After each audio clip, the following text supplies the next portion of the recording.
Hi, Ben Hart here. So it looks like Tucker Carlson is now under criminal investigation for his dealings with Iran, potentially for aiding and abetting the enemy. He says the CIA has been spying on him and reading his text message conversations with Iranian leaders. And his video on this has 26 million views at the moment, on X alone. Let's hear what Tucker has to say. The other day, I found out that the CIA is preparing some kind of criminal referral against me, a crime report, to the Department of Justice on the basis of a supposed crime I committed. What's that crime? Well, talking to people in Iran before the war. They read my texts. So the crime under consideration apparently would be the Foreign Agent Act or something like that, acting as an agent of a foreign power. And I don't expect this to go anywhere. Now, the CIA is barred by law from spying on Americans in a targeted way. So what likely happened here is that the CIA was spying on officials in Iran's terrorist regime and happened to notice that Tucker Carlson was talking to them. And probably it was the NSA, the National Security Agency, reading his text messages because that's what the NSA specializes in. But the NSA and the CIA are really the same thing. We have something like 18 intelligence agencies in the federal government. So apparently what's happened here is that Tucker was talking extensively with top officials in this evil regime. So while Tucker was communicating with top regime officials over in Iran, he was also meeting with President Trump. I think he met with President Trump at least 3 times privately to try to talk President Trump out of attacking Iran. Then, evidently, he was texting with Iran regime officials on the contents of his meeting, of his conversations with President Trump. And apparently Tucker admits this, or at least appears to admit this right here in this video. On the basis of a supposed crime I committed. What's that crime? Well, talking to people in Iran before the war. They read my texts. And by putting out this video, it looks to me like Tucker was trying to get ahead of the story before it became public so he can put his spin on it.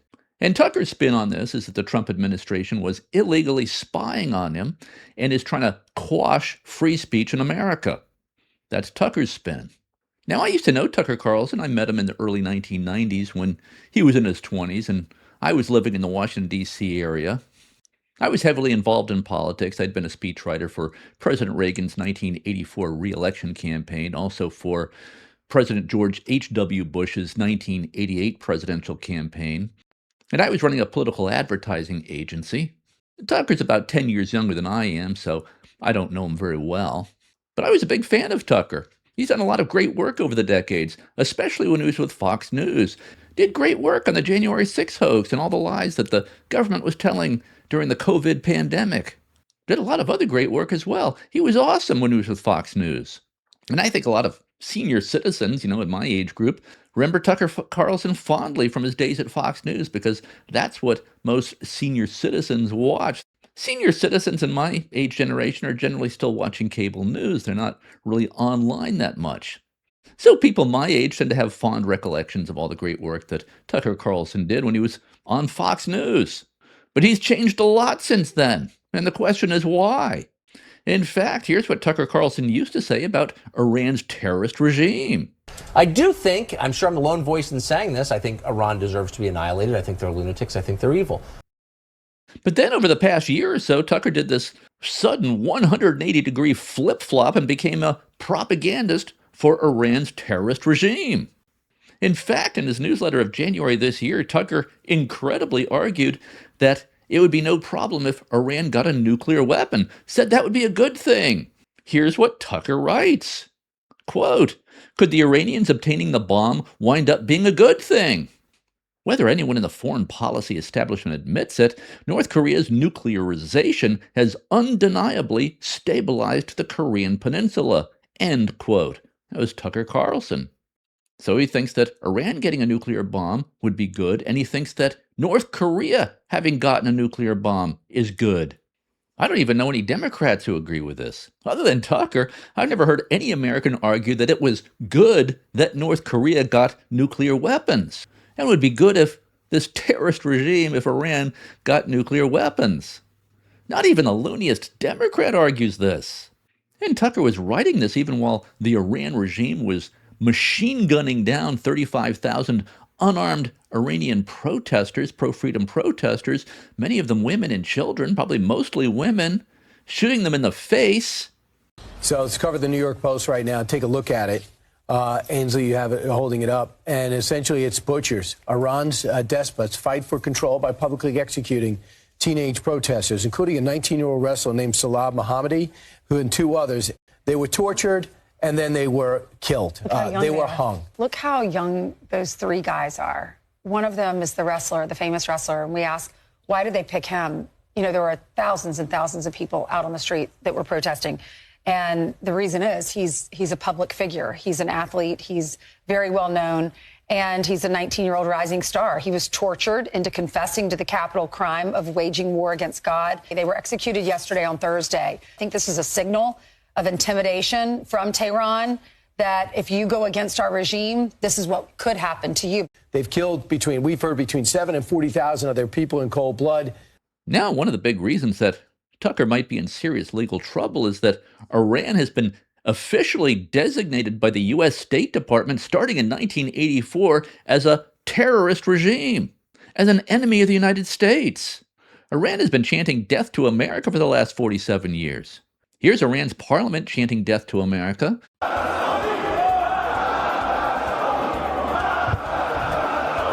Here's the late Ayatollah saying death to America. This is before Donald Trump removed him from the earth. گله میکنن که چرا ملت ایران میگن مرگ بر آمریکا. اولا بنده این رو برای حضرات بزرگان آمریکایی روشن کنم. مرگ بر آمریکا یعنی مرگ بر ترامپ و جان بولتون و پومپئو.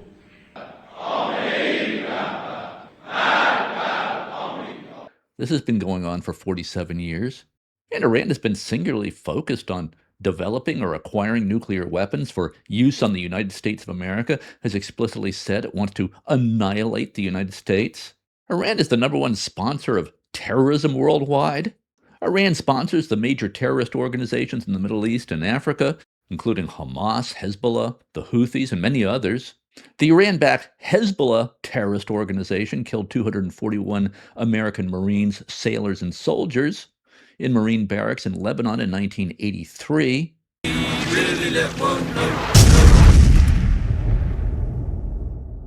I know there are no words that can express our sorrow and grief over the loss of those splendid young men.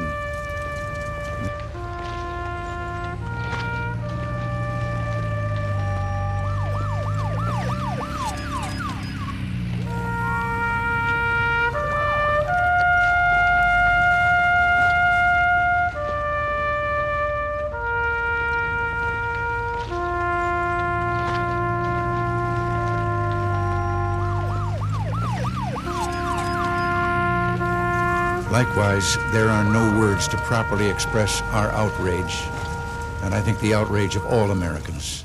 And since then, Iran has sponsored terrorist attacks that have killed thousands more Americans over the decades, mostly organized by Iran's top terrorist general, Qasem Soleimani.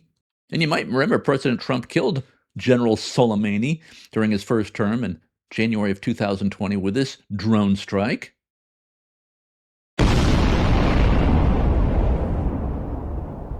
And Iran-sponsored Hamas carried out a massive terrorist attack on Israel on October 7, 2023, killing 1,200 Israelis, many of them young people who were attending a music festival. 251 Israelis and Americans were taken hostage by Hamas, and 161 of them were ultimately killed by their captors. Of the female hostages taken, only, I think, 3 or 4 were returned. The rest were brutally gang raped and tortured by their captors and killed. Iran sponsored this October 7th attack on Israel and Americans. So 1,300 Israelis and Americans dead in all from this attack. And Israel's a small country, a population of only about 11 million. So on a per capita basis, this would be like if 100,000 Americans had died on 9/11 instead of 3,000 Americans. And think about the trauma that 9/11 caused for America when 3,000 died. Then multiply that by more than 30 in terms of the October 7 attack on Israel that also killed Americans. And Tucker Carlson argues in his January newsletter that it would be beneficial if Iran gets a nuclear weapon.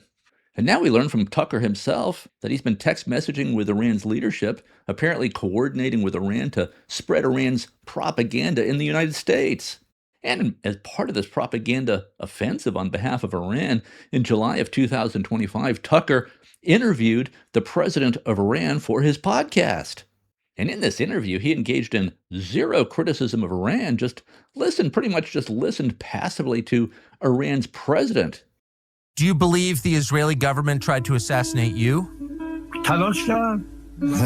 They did try, yes. And they acted accordingly, but they failed. Now contrast Tucker's glazing, passive softball approach to the Iranian president with Tucker's interview with Senator Ted Cruz on Iran, where Tucker throughout the interview, constantly interrupted Cruz and wouldn't even let Cruz get his points across. Okay, so you're aware of a plot to kill Trump? Yes. When? Let me point out. Has anyone been arrested? No one has been arrested for these assassination attempts. They've hired hitmen. How do we know that? This just seems like a huge headline, and you're acting like everyone knows this. I didn't know that. And but I would like to tell you that I am not afraid of sacrificing myself for in defense of my country. I've asked you the names of these people. I don't know the names of the Iranian hitmen. I know it because the UN said it was bad. They're trying to murder Trump. Yes, I do. Because you're not calling for military strikes against them in retaliation. And if you really believe that, wait, can I just ask one last question about trying to kill the president? Assassination, killing others.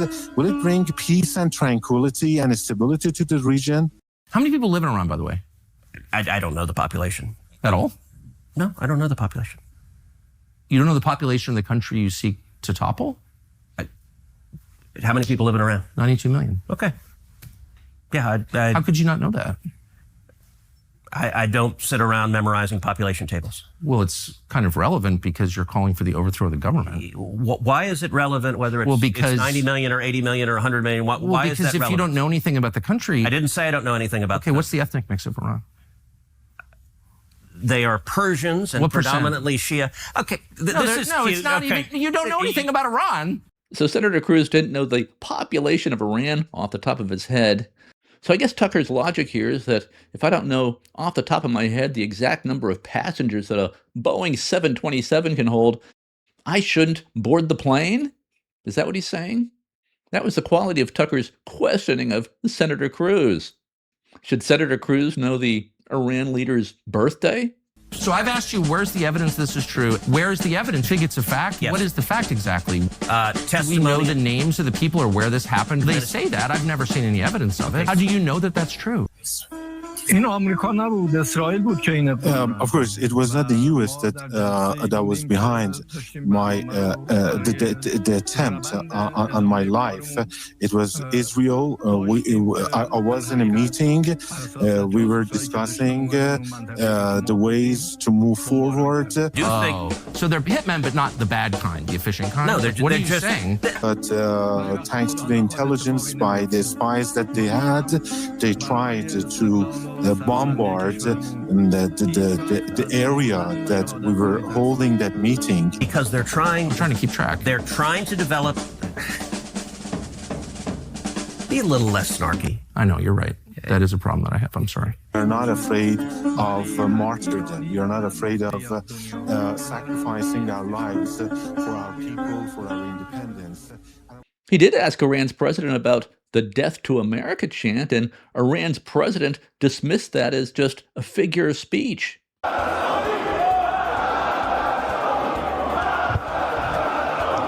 Told us that what was meant by that chant was death to insecurity. That's what he said. Many Americans are afraid of Iran. You say you're not afraid, but Americans are afraid of Iran. They see video of Iranians saying death to America, describing our country as the great Satan. What is your opinion of that? Should we be afraid of Iran? I believe that this is a very wrong impression. When they say death to the United States, it doesn't mean death to, they don't mean death to the people of the United States or even to the officials of the United States. They mean death to crimes, death to killing and carnage, death to supporting killing others, death to insecurity and instability. Be a little less snarky. I know, you're right. That is a problem that I have. I'm sorry. Death to supporting killing others, death to insecurity and instability. Death to America actually means death to insecurity, according to Iran's president. And Tucker Carlson just let that go, just let that pass, unchallenged.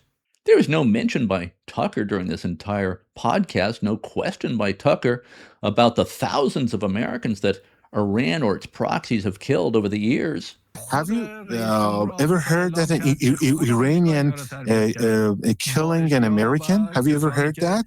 No mention of the 241 soldiers, sailors, and Marines that were killed in that Marine barracks in 1983 by a proxy of Iran, Hezbollah.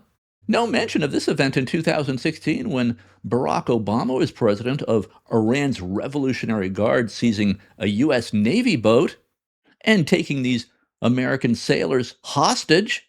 No mention of this by Tucker. And Iran released this footage showing American captured sailors, which they pretty much aired 24/7 on Iran state TV. And this 2016 attack by Iran on a U.S. Navy boat was completely unprovoked. Obama was doing nothing to Iran. Obama gave Iran $1.8 billion in U.S. taxpayer money, pallets of cash, do you remember that? To get our sailors back who are being held hostage by Iran. But Tucker didn't bring any of this up in his interview with the Iranian president. It was just softball question after softball question. Then he just let the guy filibuster. Just let this guy spew his lies to millions of viewers of Tucker Carlson's podcast without any pushback from Tucker whatsoever. Also, and this is incredible, Iran has been running Tucker Carlson's pro-Iran regime podcast on state television, basically on a continuous loop. And this is an Iranian woman who captured this Tucker Carlson podcast on Iranian state TV. She's a refugee from Iran. She just couldn't believe what she was seeing, Tucker Carlson being used for regime propaganda. It's live on Islamic Republics. They're airing on Sedo Sima, on Islamic Republic's TV. They're airing live stream. Show that. They're translating it in real time in Persian.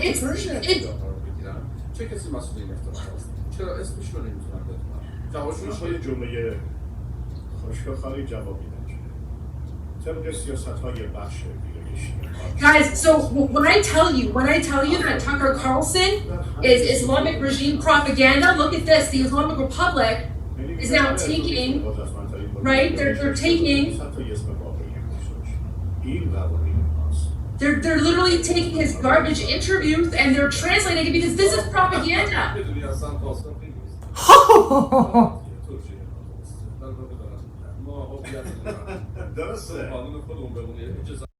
Because Iran's regime thinks that everything that Tucker Carlson is saying on his podcast is awesome for them. And they're broadcasting Tucker Carlson's podcast nationwide, basically on a continuous loop, even while the regime has cut off internet access for the rest of the population. So it's great for the Iranian people to be able to listen to Tucker, but can't get any other information.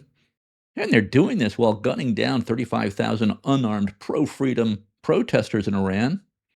So Tucker admits that he was communicating with Iran's regime, was texting back and forth with the regime, was apparently coordinating propaganda with the regime. He was doing this even knowing that the United States was effectively at war with Iran. Last June, we dropped bombs on Iran's nuclear weapons development facilities. That was the 12-day war, and Tucker was carrying on this propaganda offensive for Iran after that, even while knowing that Iran has been officially designated by our State Department as a terrorist organization, an enemy of the United States since 1984. So this would be like if Tucker Carlson had been secretly communicating and coordinating with Al-Qaeda before and after 9/11. Now, I'm not an expert on the law, but I think that would be a crime. Now, we do have strong First Amendment protections in America, protections for free speech. As an American, he's perfectly free to oppose the war in Iran. He's perfectly free to be pro-Iran regime. He's free to talk with Iran's officials and to report what they have to say, report their point of view. He's free to do that. Where I think he crosses the line into illegal conduct is if he's taking payment from the regime or is sharing privileged information with the regime. And here's where it gets interesting. A few days before President Trump launched his military strike against Iran, he invited Tucker Carlson to the White House for a private, closed-door meeting. Here's a photo from that. Yeah, it's kind of surprising that President Trump would meet with Tucker Carlson because Tucker had been trashing President Trump nonstop since the 12-day war last year. They have long since parted ways. And President Trump had posted and said many negative things about Tucker. For example, President Trump posted this in June of 2025 when Tucker came out against the attack on Iran's nuclear weapons development facilities. President Trump wrote this: "Somebody please explain to kooky Tucker Carlson that Iran cannot have a nuclear weapon." And on March 5th of this year, Jonathan Karl of ABC News reports this. In a lengthy conversation now, President Trump hit back at Tucker Carlson, who called the Iran war, quote, absolutely disgusting and evil.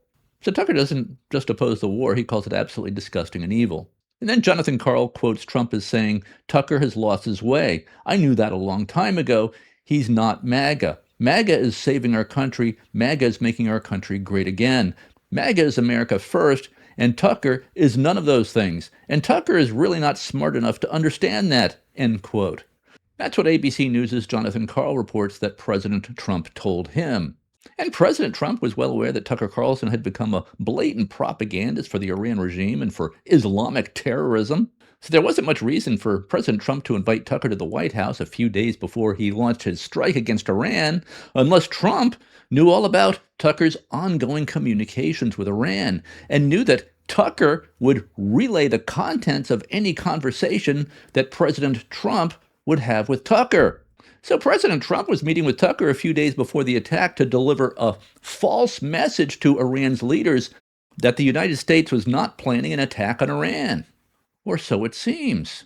He basically was using Tucker as an unwitting dupe to deliver a false message to Iran's leaders that would assure them that the United States was not planning an attack.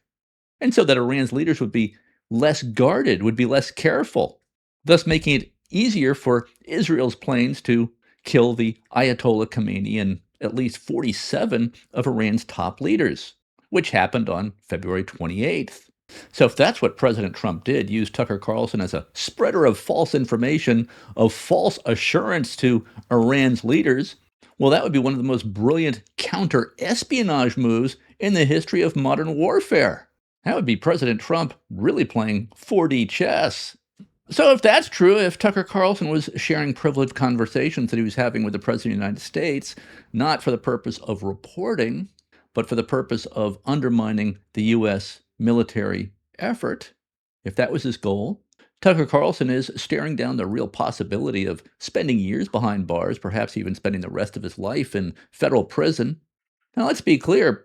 Tucker Carlson is perfectly free under the First Amendment to express his views about the war. Perfectly free to oppose the war, perfectly free to support with his words the Iran regime, perfectly free to criticize President Trump.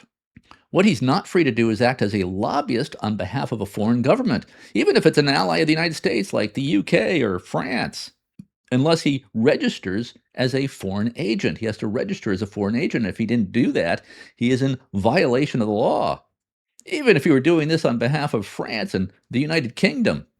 But he's especially not allowed to do this on behalf of an enemy of the United States without registering as a foreign agent. And what he's really not allowed to do is disseminate privileged information to an enemy of the United States, especially privileged information that's coming from a private meeting that he had with President Trump. So if this happened, it seems to me he's in big trouble. Sharing the contents of a private meeting with the President of the United States with an enemy of the United States in a time of war? Yeah, I think that's probably a problem. So the question is, did Tucker Carlson go beyond just expressing his opinion about the war? Or was Tucker Carlson acting as an espionage agent on behalf of an enemy of the United States? And did President Trump know this, know what Tucker Carlson was up to when he purposefully shared false information to Tucker, knowing that Tucker would immediately communicate that information to Iran as insider information that he had gotten from a privileged conversation, from a private conversation with the President of the United States? The CIA seems to think so. And Tucker says that the CIA has referred the information it's collected on this to the Department of Justice for possible criminal prosecution. And another reason I think that President Trump did use Tucker as a conduit to deliver this false information to Iran, that the United States was not planning an attack, giving them a false sense of an assurance that they had nothing to worry about from us, is this statement from Tucker right here right after we launched our attack on Iran. Tucker here calls our attack a sneak attack and compared it to Japan's attack on Pearl Harbor. But if it ever emerges that our diplomatic efforts with Iran, both in February of this year and in June of last year, were fake, and they were designed to lull the Iranians into a false sense of security so we could launch a sneak attack on them, how is that better than Pearl Harbor? How is that better than any dishonorable sneak attack in history? Of course, it's not. So Tucker describes this as a sneak attack, perhaps because he looks bad because he assured Iran that no attack was coming from the United States, based on information, based on the conversation, the privileged conversation that he had with the President of the United States. So this attack was a huge shock to Tucker. He'd been played like a fiddle by the 4D chess grandmaster, Donald J. Trump. And now Tucker potentially faces years or even decades in prison. I don't know, but Tucker does look a little nervous in this video.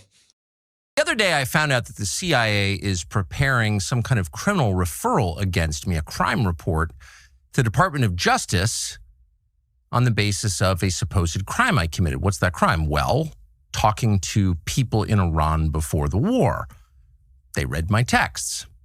So the crime under consideration apparently would be the Foreign Agent Act or something like that, acting as an agent of a foreign power. So legally, I think the case is ludicrous, and I doubt it will even become a case. Looks a little tense here. Tucker might have flown a bit too close to the sun here.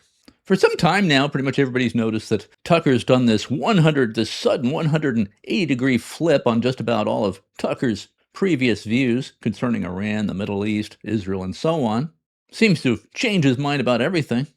I mean, it's fine for people to change their mind, and people change their mind. I change my mind on things, but to change your mind seemingly on just about everything and all at once, this was not a gradual evolution. I'm just struck by that in everything you see come from the government of Iran, there is anti-Semitism, which has got to be among the most off-putting things in the Western world. I think what you say is you either stop your nuclear program or we will bring down an earthquake upon you using God's wrath. I do think, I'm sure I'm the lone voice in saying this, I think Iran deserves to be annihilated. I think they're lunatics. I think they're evil. So here's the new Tucker. The only people who support this war are those born between 1946 and 1964 who watch a lot of Fox News. That's it. They're not the ones who got Donald Trump elected, actually. The people who got Donald Trump elected are the people who hadn't voted for Republicans before or even voted at all before. And they're like Joe Rogan listeners, or people who use nicotine pouches. They're Hispanic voters. They're young black men. They're non-traditional Republican voters who voted for Trump because he promised not to keep doing the same thing.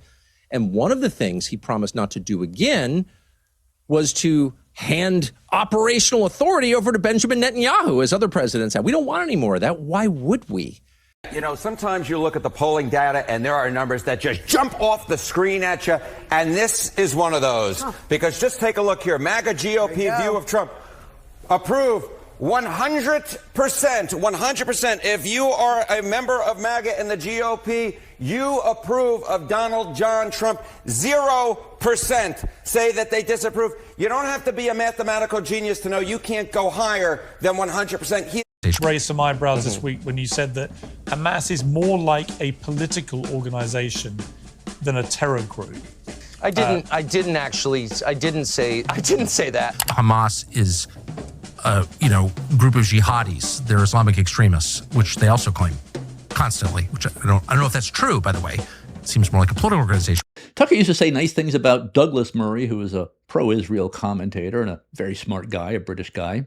The one person we know who has crystal clarity on what's happening, not just in this country, but in the world, someone who's watched it and chronicled it for years now, his name is Douglas Murray. I know Douglas, and I think that I've always gotten along with him, and I think he's clever, but he's hardly an expert on anything. Well, So, like, what? Dave Rubin, whoever that is? Dave Rubin, though, does he matter? That's why Dave is like just a child. Like, you don't pay any attention to Dave. Tucker blurbed my book. He wrote, Dave Rubin is one of the bravest, smartest people I know, as well as a tremendous television presence. Tucker Carlson used to be a big champion standing up for a British citizen named Tommy Robinson, who was imprisoned in the United Kingdom for his comments critical of Islamist grooming and rape gangs that are springing up everywhere in the UK and across Europe. He was imprisoned for 13 months.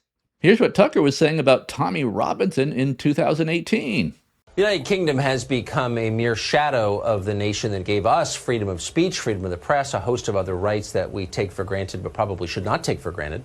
Nobody knows that better than Tommy Robinson. In May of this year, he was arrested for attempting to cover the trial of a sexual grooming gang in the UK. For speaking out loud on the sidewalk, he was taken to prison. With barely any time to muster a defense, he was tried and sentenced to 13 months in jail. Now, after more than 2 months behind bars in solitary confinement, during which time he was attacked by journalists in the UK. Almost nobody defended him.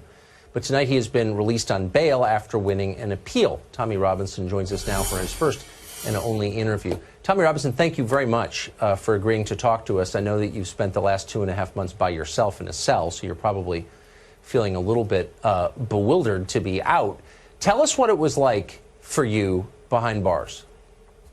For me, behind bars, the way I was treated, I was taken to a prison with quite a low Muslim population. What I'm known for is criticising Islam, so there's been many planned attempts to murder me and kill me in this country. I was taken to a prison with a low Muslim population of 7%, where things were relatively normal. I was separated from other prisoners, but the prison officers made sure they opened my doors multiple times during the day, and they took me out to play pool and snooker with themselves. I was then taken from that prison and transferred to another prison. And I was transferred to the prison with the largest Muslim population in the UK for a CCAT prison. I was then put on solitary confinement, where I spent 2 months not seeing or speaking to anybody, and they used the reason that I was in danger. Now, they would have had risk assessments before I went there. I was purposely taken to be put in danger so that then that reason can be used to then put me on solitary confinement. And if you think about what has happened in this case, it took a number of hours to take me before a court, prosecute me, unlawfully imprison me, and then it took 2 months with the prisons moving me to prevent my legal access, shortening my legal visits, and it took months before I got the opportunity to go before a judge. Once the judge heard what had happened in the trial, we found so many illegal and wrongdoings within this kangaroo court that then it took another 2 weeks before I was freed. And to be honest, this whole encounter, if you talk about, I haven't eaten. I've lost nearly 40 pounds in prison. I had 1 tin of tuna and a piece of fruit a day. I was supposed to be in Her Majesty's prison service, not Guantanamo Bay. I couldn't open my windows because I was having excrement and spit put through them. I believe this whole process, and Tucker, this isn't the first. Excuse me, I'm sorry to interrupt, but who was putting excrement through your window and spit through your window? So my prison cell that I was put in was on the lower level, the ground level, which it didn't have to be. So it's on the ground level. So every prisoner would walk past my cell window, everyone as they walk out. So when my windows were open, every prisoner's walking past. The mosque for the prison was directly opposite my cell. So every time, and we've had huge heat waves, I was literally drenched day to day, and I had excrement and spit thrown through the doors, through my windows. So in the end, I had completely blocked up windows, had to block up all of my cell windows. But in 2025, Tucker mocks Tommy Robinson. Who's Tommy Robinson? You know Tommy Robinson. He seems like a fraud to me. Just all very strange. But I think one of the more shocking recent clips from Tucker that I've come across is his praise for Sharia law. And I'm getting this from this Saudi woman who's a very hardcore Muslim, obviously, as you can see from her outfit. And she's very happy about Tucker. So let's dip into that. I just discovered a recent interview Tucker Carlson did in Saudi Arabia, home of the two holiest cities in Islam. Tucker shocked his Saudi host by not only showing respect to Muslims, but by also advocating for Sharia, which means Islamic law, in terms of how a similar religious legal framework would benefit the West, especially his home country of America. Let's watch the first clip. Sharia law, I've been in a lot of countries with Sharia law, Islamic law, and I don't know. There are some upsides. It's safe, and I've never felt oppressed as a Christian. I'm not a Muslim. Spent a lot of time in the Islamic world. No one's ever bothered me about that. Like, it's better than lawlessness, better than what we have in parts of New York City. I shouldn't have said that. I'm not going to take another lecture in my country about, Islam this, Islam that. You're lying. And I don't have to take that anymore. I'm sick of it. Does that make sense?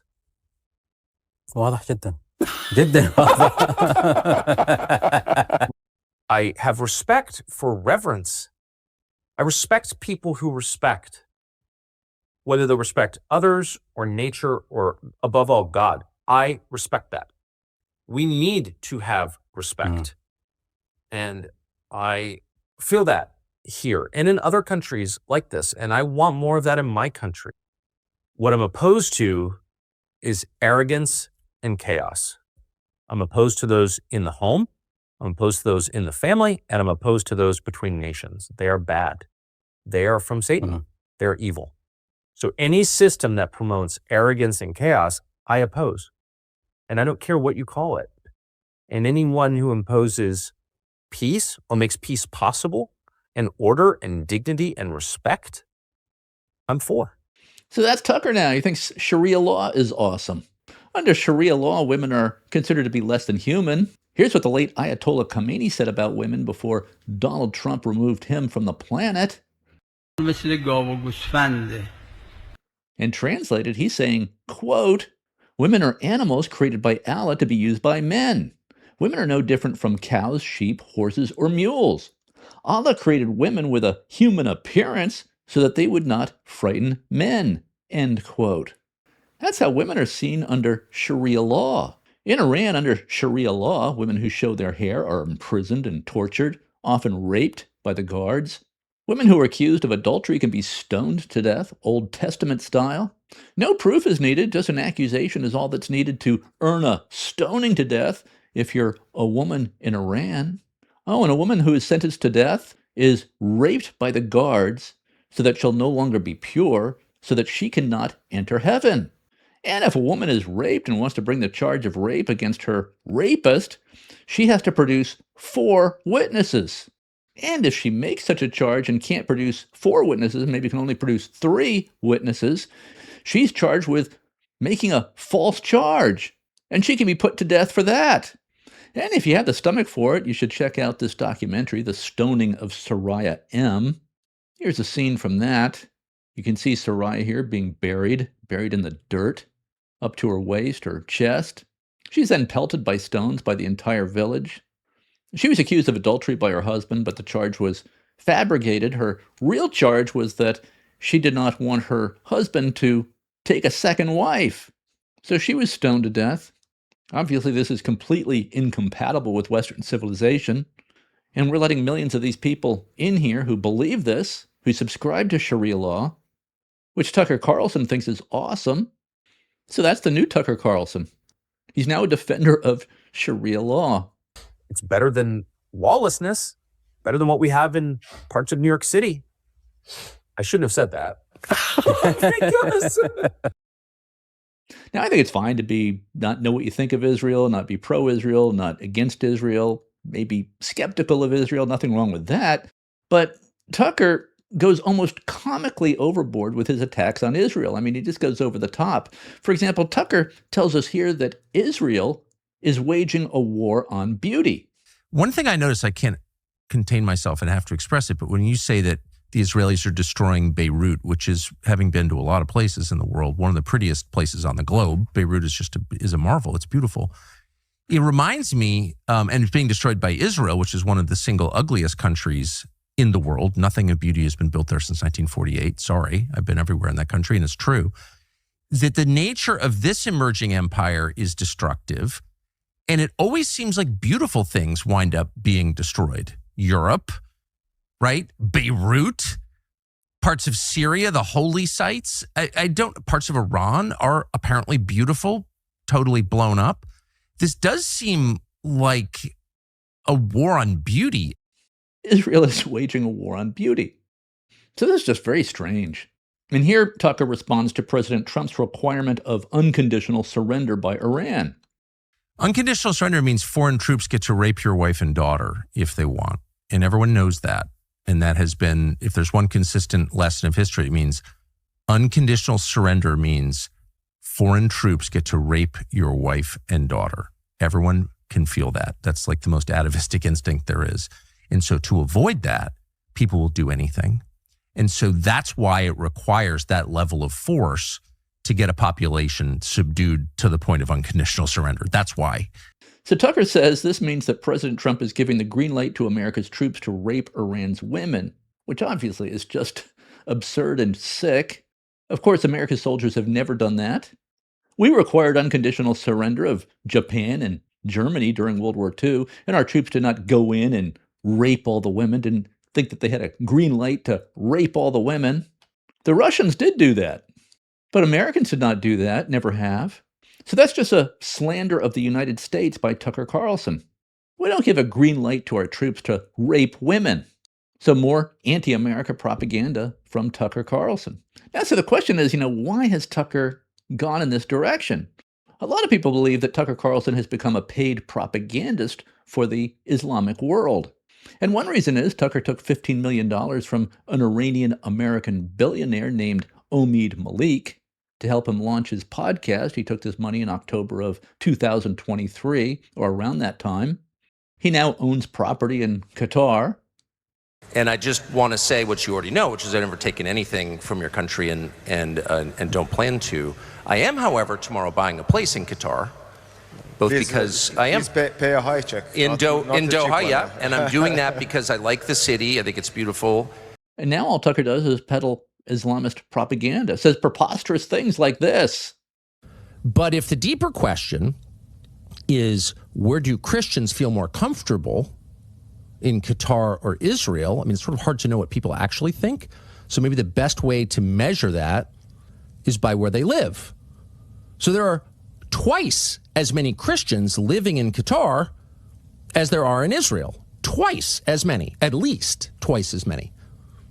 Did you know that? Again, not promoting Qatar. I'm not moving there.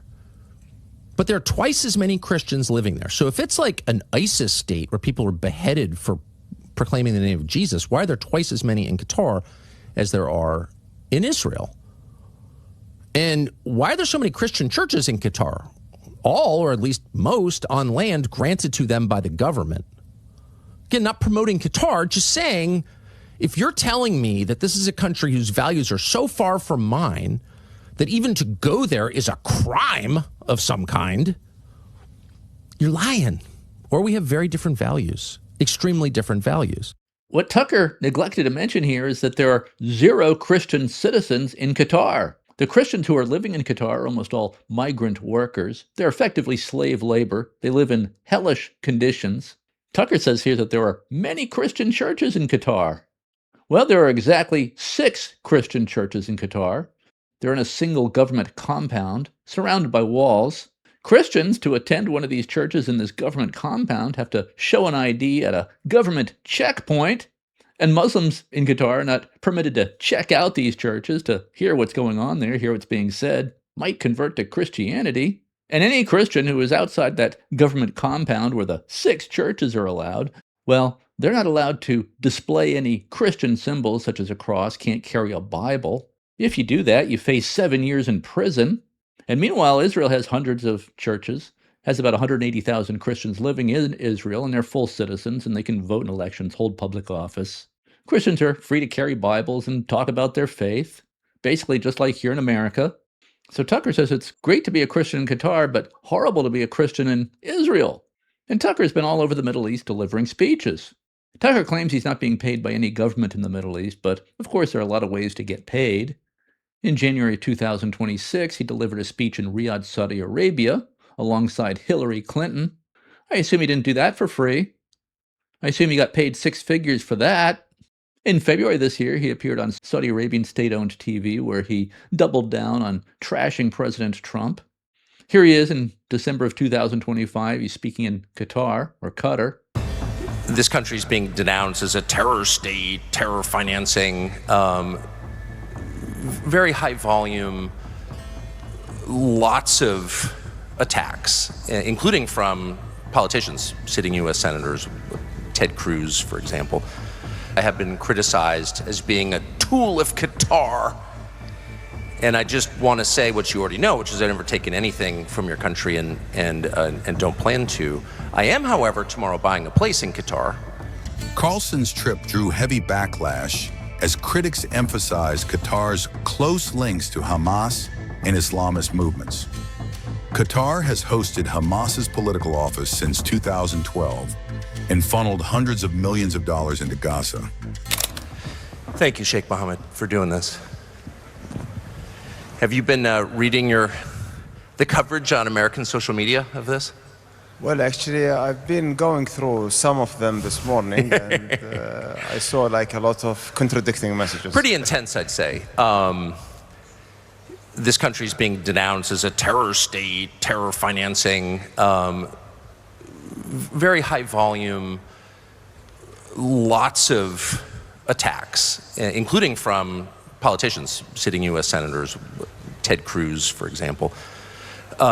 And the main criticism seems to revolve around Hamas. And the idea is that your country, and you specifically, are supporters of Hamas, you're terror financiers. And he's asking a bunch of loaded questions. Here he mocks the idea that Qatar is funding Hamas. Everyone knows Qatar funds Hamas. Leaders of the terrorist group Hamas literally live in Qatar. Israel blew up a number of them. Moments ago, the Israeli military saying that it conducted a strike against senior Hamas leadership. Multiple explosions reported not in Gaza, but in the capital city of Doha in Qatar. And Trey, the thing that's critical about the leadership for Hamas operating out of Qatar and not Gaza City is that they were living big lives. And that's really been one of the backstories on this war ever since Israel went back into Gaza. Your reaction now and what it could mean for this war if indeed they have been taken out in Doha today. Yeah, Bill, Fox News can confirm that the Israelis were behind these strikes targeting the Qatari capital of Doha, specifically the Hamas leadership, Khalil Ali and Zahir Jabarin. We're talking about 2 out of 5 of the top Hamas leaders that are currently in Doha. And I want to take you through the TikTok of how these individuals came to power in Qatar, leading the Hamas political bureau from hundreds of miles away from Gaza. This all started last summer when Ismail Haniyeh, the leader of Hamas, was killed by the Israelis in the Iranian capital of Tehran. After that took place, Hamas consolidated their power in Qatar. This country is being denounced as a terror state, terror financing. I assume Tucker was paid very well for all this. Let's hear what Ted Cruz has to say about Tucker's funding sources. Tucker and foreign influence. How concerned are you about that, specifically from a financial standpoint? I'm very concerned about that. Look, if you look at U.S. universities and foreign nations that give money to U.S. universities. I don't think foreign nations should be able to give any money to U.S. universities. I think it is causing a lot of problems in our colleges and universities. The number one foreign funders of U.S. universities is Qatar. Qatar has given $6.6 billion, with a B, to U.S. universities. You look at the anti-Semitic protests and riots you had on college campuses all across the country. I think Qatar was a major force funding that. I'm not the only person who noticed the tents all matched. It was not spontaneous. It was not just organic. It was funded. And I believe it was funded by Qatar, and I think by Iran and China. And you might say, China, why would China be pushing that? Look, it's in China's interest just to divide us, just to push dissension and create chaos. But Qatar in particular is paying money. Look, Qatar hosts the leaders of Hamas. They live like billionaires. They live like kings. And Qatar spends billions pushing anti-Semitism, anti-Americanism, anti-capitalism, pushing ideologies that rip America apart. And I believe many of these influencers that are online that are saying this, I think it is quite likely they are being paid, and paid millions of dollars. I don't think they're being paid a little bit. I think they're being paid a lot by Qatar. And that is consistent with everything that we're seeing. We know Tucker Carlson bought a home in Qatar.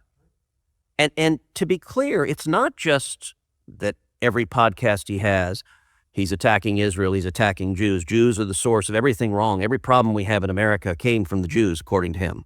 It's not just that.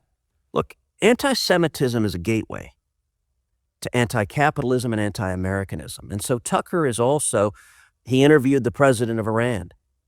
And it was a softball interview. He asked him no hard questions. This is the same president of Iran actively trying to murder Donald Trump. Tucker didn't ask him about that. Tucker has praised Nicolas Maduro, the communist dictator of Venezuela, who we just arrested. He's praised Comrade Mondami, the communist and Islamist mayor in New York. Tucker has said he thinks we should apologize to the family of Osama bin Laden. I don't think we should apologize. Osama bin Laden murdered nearly 3,000 Americans on 9/11. I am very glad the military took him out. That's the military's job, to protect our nation. Tucker has said he doesn't know that Hamas is a terrorist organization. He thinks they might just be a political movement. Right now, I'll tell you something amazing, David. The Iranian TV is playing Tucker's podcast in Iran. The Ayatollah and the mullahs have said, ooh, you need to listen to this guy. The Muslim Brotherhood is pushing Tucker's broadcasts out on social media. The Muslim Brotherhood is a terrorist organization. To be clear, Hamas is the Muslim Brotherhood in Palestine. They've looked at what Tucker said and said, this is exactly what we believe. That is dangerous. And I got to say, part of the challenge is a lot of folks remember Tucker from when he was on Fox a few years ago. And on Fox, he was terrific. I actually think during the COVID lockdowns, his monologues were the single best thing on television. I mean, they were destination TV. And so there's a little bit of a disconnect, and it's also interesting. There's a generational problem. People who are older, they remember Tucker from Fox, and they're like, oh, I like that guy. He had good things to say. They're not online hearing him attack President Trump every single day. Bibi's running around, this is a fact, I'm not guessing about this, because I talked to people he said it to, is running around the Middle East, his region, and his own country, and telling people, point blank, just stating it, I control the United States, I control Donald Trump. So Tucker's transformation just couldn't be more stark. He certainly seems to have built quite a business for himself in the Middle East, attacking President Trump, attacking Israel, undermining U.S. foreign policy there. And Tucker Carlson campaigned actively for President Trump in 2024. So this 180-degree flip has happened recently, happened in 2025. Tucker now claims absurdly that Israel directs U.S. foreign policy and that President Trump is a puppet of Israel's Prime Minister, Benjamin Netanyahu. It's just absurd. The United States is moving toward a big war, a real war with Iran, a regime change war, the biggest war we've had since the invasion of Iraq in the spring of 2003. And Israel is driving that. We are doing this at the behest, at the demand of the Israeli Prime Minister, Benjamin Netanyahu. So it seems like now is the time for more Americans to understand the dynamic between the U.S. and Israel and to call attention to that. Here's how President Trump answered Tucker's claim that he's a puppet of Benjamin Netanyahu. Mr. President, did Israel force your hand to launch these strikes against Iran? Did Netanyahu pull the United States into this war? No, I might have forced their hand. Anyone who thinks that President Trump is acting at the behest of a tiny little country of 11 million people is smoking something. The truth is, President Trump has been incredibly consistent about Iran for decades. Here's President Trump on Iran in October of 1980, during the Iranian hostage crisis, when this regime was holding 52 American hostages. When you get the respect of the other countries, then the other countries tend to do a little bit as you do. and you can create the right attitudes. The Iranian situation is a case in point. That they hold our hostages is just absolutely and totally ridiculous. That this country sits back and allows a country such as Iran to hold our hostages, to my way of thinking, is a horror. Obviously, you're advocating that we should have gone in there with troops, etc., and brought our boys out. I absolutely feel that, yes. I don't think there's any question, and there's no question in my mind. I think right now would be an oil-rich nation, and I believe that we should have done it, and I'm very disappointed that we didn't do it, and I don't think anybody would have held us in abeyance. I don't think anybody would have been angry with us, and we had every right to do it at the time. Here was Donald Trump on Iran in 2011. So Iran can be taken. I would never take the military card off the table. And it's possible that it'll have to be used because Iran cannot have nuclear weapons. Donald Trump has been 100% consistent about Iran and what the United States should have done about Iran since 1980. In fact, somebody on X put together a 16-minute compilation of President Trump saying that Iran cannot be allowed to have a nuclear weapon. Here's a little bit of that. They cannot have a nuclear weapon. That was the only thing.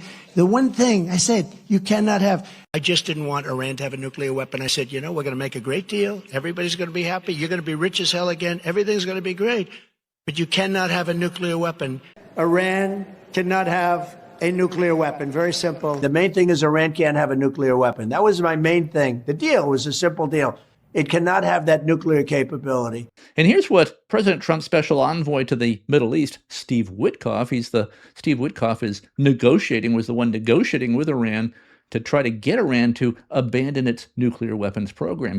Here's what Steve Witkoff had to say about negotiations. In that first meeting, both the Iranian negotiators said to us directly, with no shame, that they controlled 460 kilograms of 60%, and they're aware that that could make 11 nuclear bombs, and that was the beginning of their negotiating stance.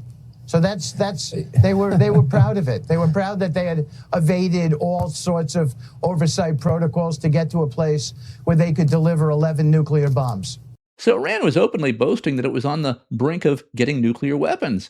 And the 60% that Witkoff is referring to here is that uranium needs to be purified to a level of 60% in order to be used for making a nuclear bomb. And Iran had enough of this 60% uranium to make 11 nuclear bombs, says Witkoff. And the Iranian negotiators were boasting about this. And so that's when President Trump decided to attack. But Tucker thinks that it would be a good thing if Iran got a nuclear bomb. And here we have Tucker objecting to Senator Ted Cruz's assertion that Iran has ordered at least 2 assassination attempts on President Trump. And this interview was in June of 2025 during the 12-day war, our first war with Iran. You told me that the government of Iran is presently trying to assassinate Donald Trump, and then you that said is undisputed. There's literally nobody who disputes that fact. Then why don't you support military action right now against Iran? We are engaged in military action right now. Why don't you support offensive military action? We're bombing the crap out of them. Israel is, and we're supporting them. Israel is. Okay. So why shouldn't the U.S. military defend its own president? I don't understand that. Look. And it goes back to... Because you don't really believe it's true, that's why. Everyone... Okay, nobody disputes it, Tucker. Did you also... Did we land on the moon? What other conspiracies do you not believe? Was 9/11 an inside job? I mean, like what? So where... I've asked you the names of these people. I've asked you how you know the names of the Iranian hitmen. I know it because the U.S. military and the intelligence agencies have testified before Congress repeatedly... And what did they say? That Iran is trying to murder Donald Trump and has hired hitmen. Do I know the name of the hitmen? No, I'm sorry. And I don't think we do either, because we would apprehend them if we knew their names. Out of 535 members of Congress, I am not aware of one who disputes that Iran is trying to murder Donald J. Trump. That's not even the looniest Democrat doesn't dispute that. So I don't. You're saying if you believed what is, I think, a fact that they are trying to. You think it's a fact? Yes. What is the fact exactly? That they've hired hitmen. In the United States? Yes. Americans? Yeah, he's not in Iran. So they haven't hired hitmen. No, but are they the hitmen American? I don't know. Tucker laughs at the notion that Iran would attempt to kill President Trump, even though the Iran regime put out a video showing exactly how it planned to kill President Trump.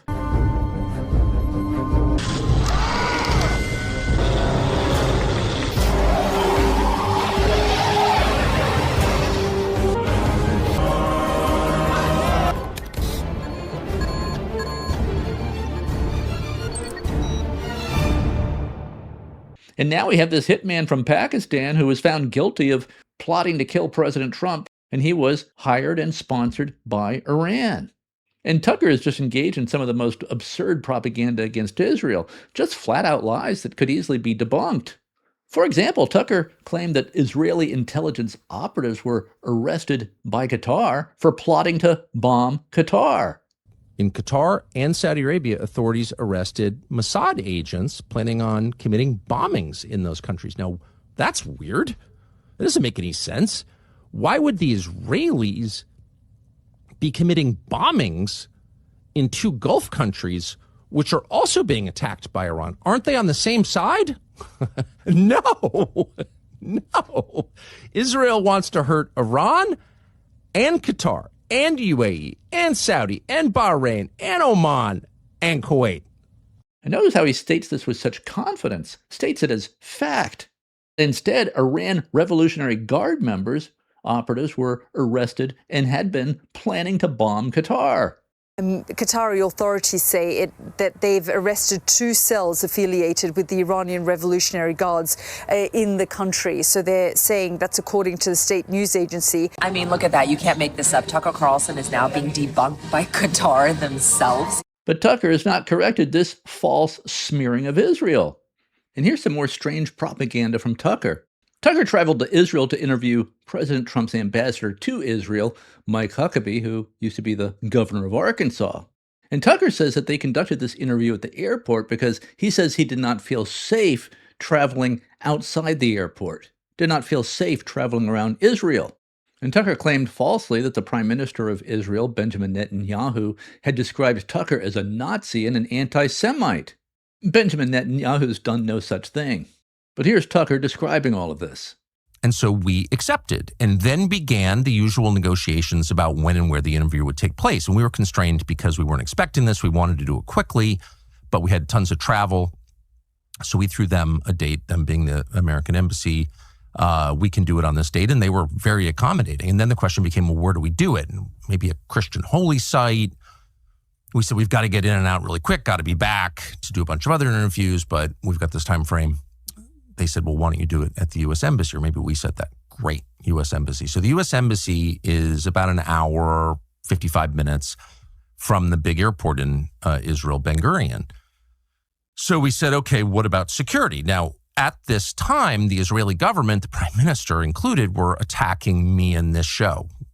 Netanyahu suggested I was a Nazi, for example. And so we thought, how about security? Obviously. Not because the Israeli government necessarily would do something bad, because there are a lot of people in Israel who think, because they've been told, that I'm an anti-Semite or a Nazi or want to kill Jews. It's kind of crazy overstatement. Benjamin Netanyahu, the Prime Minister of Israel, has never mentioned Tucker Carlson. This is complete fiction by Tucker. The Prime Minister of Israel has way more important things on his plate than thinking about a podcaster in America. Then Tucker bizarrely claimed that he was detained by Israeli security at the airport and that he was mistreated and roughed up and dragged. Tucker Carlson is saying he was mistreated and detained by Israeli officials after spending several hours at Ben Gurion Airport to interview U.S. Ambassador Mike Huckabee. Carlson claimed airport security confiscated his passport and questioned his team about the interview. However, the Israel Airports Authority strongly denied those claims, stating Carlson was not detained or interrogated, but simply underwent routine security questions, standard procedure for most travelers. And the U.S. Embassy in Jerusalem backed that statement, saying Carlson received the same treatment as other visitors entering and exiting Israel.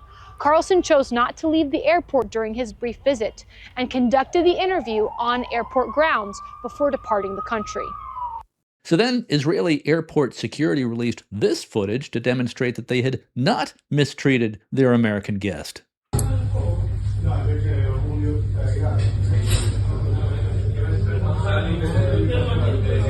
And here you see him hugging and smiling with airport staff, chatting, the same people he claimed were brutalizing him. They were brutalizing me, I tell you. Nope, everybody smiling, chatting, looking happy. Let's hear U.S. Ambassador Mike Huckabee talk about all this. There were reports put out supposedly at his urging, I don't know if that's true, that he was detained and they were trying to get him because they know he's right about them. Were you able to verify what happened and didn't happen to Tucker Carlson? Yeah, I mean, that was bizarre because in the setup to the interview, and I'm glad he came, and I really appreciate that he did come, but originally the interview was going to be at the embassy. And then he said, I really don't want to stay that long. Can we just do it at the airport? Okay. Then he asked us would we contact the IDF and tell them his flight plan, his tail number on the private plane that he was going to be coming in on. And we said, why? And it was very obvious that he was paranoid. He thought they were going to shoot him down. And I didn't want to say to him, Tucker, no offense, brother, but you're just not that big a deal to the IDF right now. They got other things they're worried about. Airplanes, even private airplanes, come in and out of Ben Gurion Airport all day long. It's not an unusual thing. Nobody was going to shoot him down. And then he came to the executive lounge, one of the nicest in the world. Chris, I'm sure you've been in a lot of them. I certainly have. And some of these lounges are luxurious. This is one of the finest I've ever been in. And so when he was claiming they confiscated my passport. Well, what happens in a lounge like that, they come and they do the processing for you while you sit, have a nice snack and a beverage. Yeah. That's hardly a confiscation. We had video footage from the surveillance cameras inside the lounge where he was hugging on the airport employees and taking pictures with them. And he seemed to be having a fine time. But then after he got back from the interview, he created this 25-minute narrative about how his producers were hassled and they were given a hard time. They were interrogated. Well, if you've ever flown in or out of Israel, you know that they take security seriously. They ask everyone the same questions. Quite frankly, Chris, they ask those questions of me. I've got a diplomatic passport and a diplomatic visa. I'm a fairly well-known person being the ambassador of the U.S. to Israel to those people, but they still treat me just like everyone else, and I answer the same questions. That's not an interrogation. It's for everyone's safety. So I thought that was all rather bizarre. He also requested that the U.S. Embassy provide security for him. Well, we told him we can't legally do that. When you come to Israel, I'm sure it would be wonderful if you could say, hey, would you provide a ride from the airport? Could you make my hotel reservations? Can you provide security? And we would tell you, Chris, we can't spend government money on a journalist because then it would be a lack of integrity on your part to accept it. Right. And it would be inappropriate and a misuse of tax funds for us to offer it. Even when a governor comes, we don't do that. The only people who get a control officer and that kind of treatment are federal officials, elected or appointed. That's it. No private sector people are given control officers, transportation, and security. But you got to remember, he's been hanging out with the Arabs. You know what I mean? Like he's flying private. He's doing very well. So all that happened to Tucker was that he went through routine screening at an airport, and they screened him in the VIP lounge. The question is, why does Tucker Carlson do so much lying? It's like a pathological mental illness. Let's listen to a bit of Ambassador Mike Huckabee's schooling of Tucker Carlson. Can I ask you something? Yes. You platformed a guy, you had him on your show, Tony Aguilar. Don't platform anyone. Well, you interviewed. Not a liberal, Tony so I don't Aguilar. platform people. Okay, you interviewed Tony Aguilar, who claimed that IDF soldiers killed a little boy in his presence. That didn't happen. Okay. It did not happen. I don't know. Let me give you the know story. if you know whether it happened or not. Well, I mean, can tell you why I know it didn't happen. Okay. Because we found that little boy less than a week later. All right. I was involved, heavily involved, in helping to extricate him from Gaza. 4 different countries were involved in getting he and his mother to safety, get them out of there. Tony Aguilar is a liar. Okay. Tony Aguilar claimed that he saw an IDF soldier shoot the little boy. He was fired from the GHF for cause, and he begged for his job back, and they wouldn't give it back because they didn't want him. And he told them that if they didn't give his job back, that he would burn them down. Okay. So he goes out. No, let me finish this because it's important for you to understand. Right. So this guy then goes out and makes up this story that he witnessed IDF soldiers shooting a little boy. I don't know that he made it up. He seemed to believe it to me. It's possible he's wrong. I've been wrong many times. Well, this is a little bit more than just missing a fact. He claimed to be an eyewitness to the murder of a little boy. Okay. A little boy that a week later we found. And you're sure it's the same little boy? We're absolutely certain. How do you know that? Because we have pictures of him. We had descriptions of him. We know his name. We know his mother. Okay. He was extricated out of Gaza. It was a very delicate situation to get him out, because if Hamas had found out that he was still alive, they would have killed him in order to validate Aguilar's story. How do you know that? So he gets out. How do you know Hamas would have killed him? Why wouldn't they? Wouldn't they have wanted to kill him? Because that way they could have said that this story was true. Look, that Aguilar. I'm just telling you that what you're saying is true, and I have no basis of knowing. Yeah. I'm really glad, because I don't Good. want little kids to get killed, even 14-year-olds. Okay. And Huckabee here really provides a masterclass on how to push back against Tucker's lies, and he does so calmly and with facts. Mike Huckabee, he granted this interview with Tucker Carlson because, like a lot of us, we remember Tucker well. We have fond memories of Tucker. Like me, he had known Tucker for decades, had admired Tucker's past work, his work on the January 6th hoax, his work on all the COVID lies coming from the government, a lot of great work about the globalists and the deep state. Tucker used to be awesome. So Huckabee granted this interview with Tucker, probably not really expecting what was going to happen. He probably hadn't been watching Tucker's podcast in a year or so and just assumed it was the old Tucker who would be there. It wasn't the old Tucker.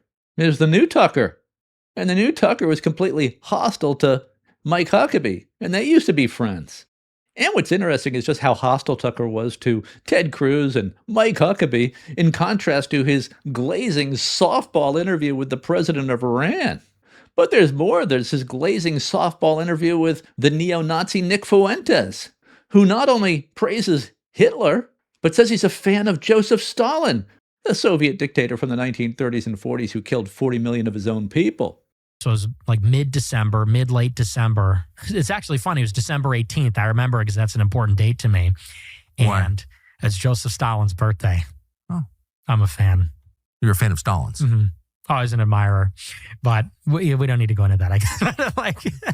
Well, that's okay. Let's get back to it. We'll circle back to that. It was weird because the reason I mentioned that, it was almost like, because I woke up that day and I was like, oh, it's December 18th. So Nick Fuentes says he's a fan of Joseph Stalin, and Tucker just let that slide, just let that go.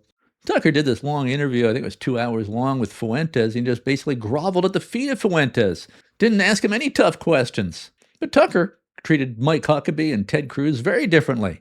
And to give you an idea of the kind of person Nick Fuentes is, here he is joking about the Holocaust. In his analogy here, cookies are his term for Jews. It takes 1 hour to cook a batch of cookies, and you have 15 ovens, probably in 4 different kitchens, right? Doing 24 hours a day, every day for 5 years. How long would it take you to make 6 million? I don't know. It certainly wouldn't be 5 years, right? The math doesn't seem to add up there. The math doesn't quite seem to add up there. I don't think you'd result in 6 million, maybe 200 to 300,000 cookies. He's mocking the idea that 6 million Jews died in the Holocaust. And in addition, in this hypothetical, I imagine that if you took aerial photographs over the kitchens, you would need to see certain smokestacks to release the smoke from baking the cookies. And the smokestacks would project certain shadows, but I guess they're not visible in the aerial photographs taken over the kitchens. Moreover, if you look at the soil texture, it's really not deep enough for mass cookie storage underground. And so there's a lot of things, in the cookie kitchen, they say that the ovens are wooden and they have windows on them and they're not totally secure. And the ovens that they use, they actually did sort of an ad hoc use of that particular kind of oven, even though they made a perfectly good design for ovens for a different purpose, for delousing. I mean, for something else. So none of it really adds up. I don't know. It just kind of doesn't really make sense, this crazy cookie analogy. You have to be, that's sort of an esoteric story. That's from Cookie Right. You wouldn't understand that if you're just sort of passing through, if you're just a normie. So 6 million cookies, I don't buy it. He thinks the Holocaust is funny.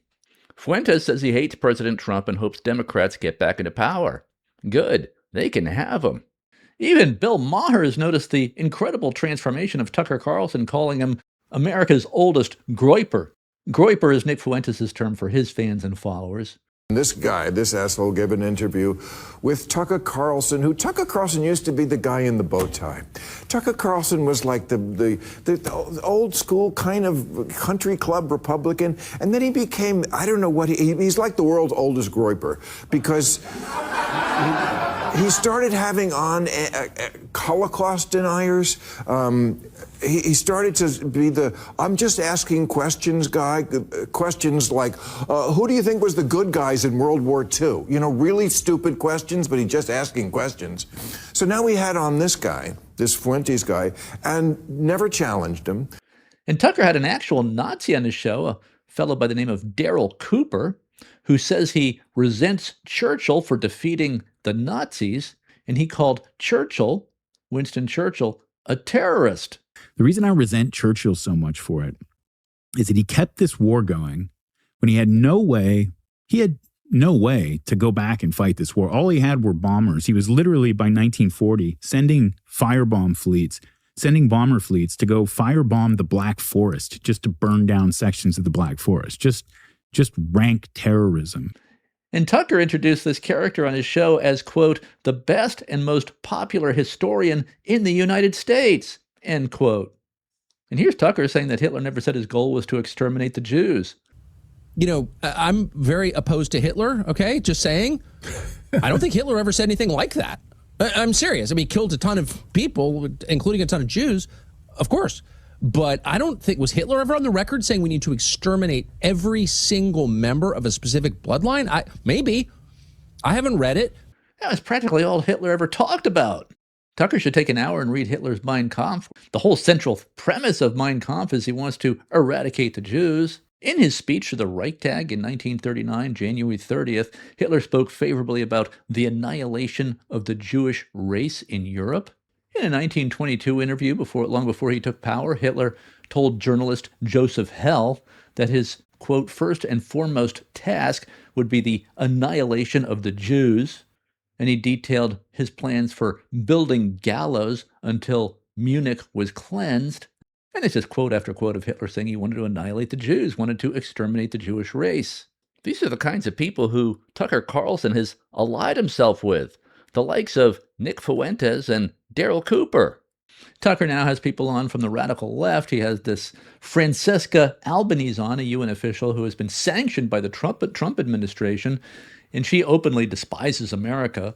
Francesca Albanese has said that the U.S. is, quote, a nation founded upon genocide, that America is, quote, a state built on racism and colonial violence, and that the U.S., quote, reproduces the same racist colonial logic abroad that it applies at home, and that U.S. policy is driven by a, quote, racist colonial worldview.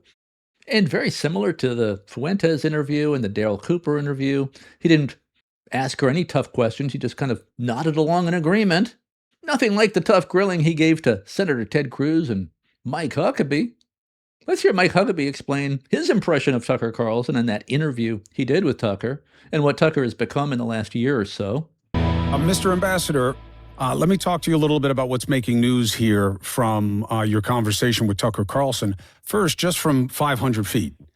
What was your take on what's going on with our friend, Tucker Carlson? In that interview, it seemed like you almost didn't recognize who you were talking to, though you know him well. Yeah, I really didn't recognize the Tucker Carlson that I've known for 34 years.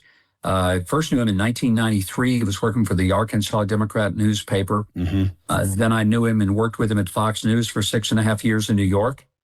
It was a very interesting conversation in that I felt like that he was not wanting me to answer the questions. In fact, someone did an analysis and they found that when he had Nick Fuentes, or that nutcase Daryl Cooper, who thinks that Hitler was a good guy and that Churchill was evil, or when he had Putin or the president of Iran, when he's had some of the most notorious people on, he just lets them talk.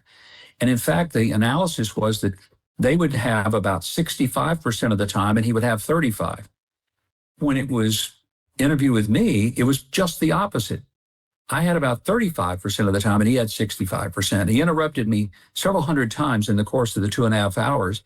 And often it was very difficult to get the point across. Even though he was asking a question, it was difficult to answer it because he immediately was pouncing. And it was just strange. And especially when we got into things like Christians in Israel, he seemed to be intent on telling me something that I knew was demonstrably untrue. And I'm thinking, Tucker, you haven't even left the airport. I live here. If you really do want to understand some of these things, I've been coming since 1973. That's 53 years of continuity here. Over 100 visits before I became ambassador. I could answer some of those questions, but I can't do it if you won't let me get to the answer. What did he not want you to explain away? Well, he didn't want me to talk about how free it is to be a Christian in Israel. He wanted to make it that Christians are oppressed here, that they're declining. That's simply not true. There were 34,000 Christians in 1948. There are 185,000 Christians today. Freedom of movement, can serve in the military, can vote, can serve in the Knesset, have all the rights that anyone else has. I myself go to church every Sunday. I'm not restricted about that. I even play the bass guitar in the church band every week. So this idea that somehow if you're a Christian, you're going to be heckled and spit on and abused, that's nonsense. It simply isn't true. Tucker says he's not obsessed with Israel, but somebody put together a compilation of the number of times Israel was mentioned on Tucker's podcast over a short period of time. It's weird, the obsession with Israel. I don't think I'm obsessed with Israel. The Israelis, Israelis,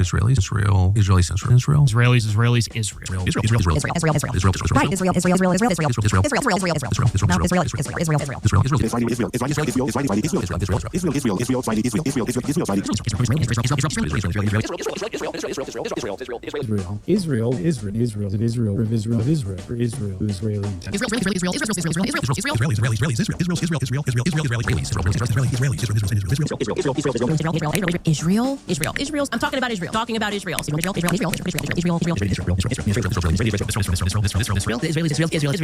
So it's well beyond parody at this point. Seems like Tucker is earning his paycheck from Iran, Qatar, or wherever he's getting his money. So I guess we'll be finding out soon what Tucker has been up to. According to Tucker's own words, he's now under criminal investigation, apparently for aiding and abetting the enemy, Iran, during a time of war. Again, I used to really like Tucker. Thought he was awesome. But it certainly looks to me like he's become a traitor to America. Whether or not he's actually crossed the legal threshold to be prosecuted and convicted of actual treason, I don't know. I guess that's going to be decided by the U.S. Department of Justice and perhaps a court of law, and perhaps a jury of Tucker's peers. We'll have to see how it all plays out.